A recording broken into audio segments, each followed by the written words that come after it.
Graduation and transfer rates. The star that you see here is the Texas average.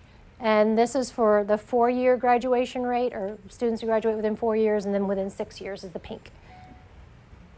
And then graduation rates for students who have transferred into this institution. Same information, the state average here and then the institution. Graduate success. These are information telling you how students got to success, how long it took them to get their degree, the average in years. The optimal is 4 years. That's going to be the same on all universities until our psychology as a nation shifts from 4 to some other year. The state average is 5.1, and then the institution is not too far off from the state average.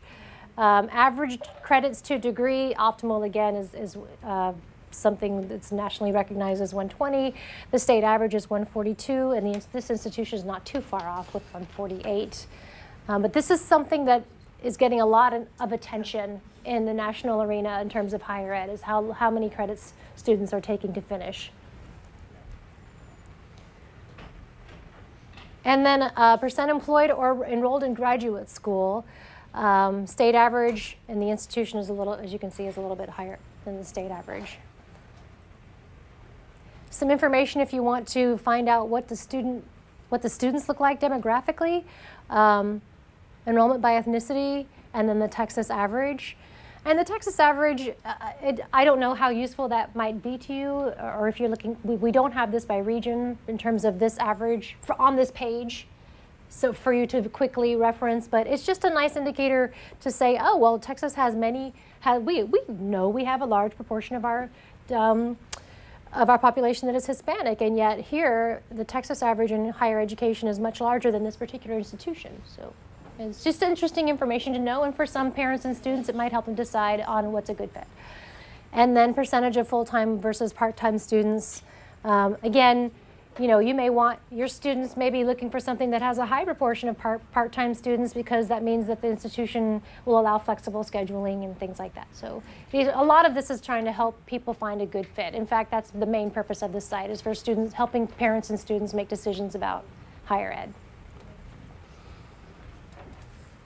About the classes, this is really about the faculty. The percentage of faculty that are tenure.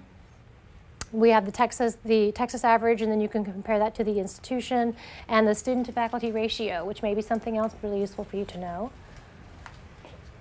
And first year earnings, this is not in the hard copy almanac, but this is in the Compare College Texas, which is why we really hope people will start using this site. And this is, how old is this site?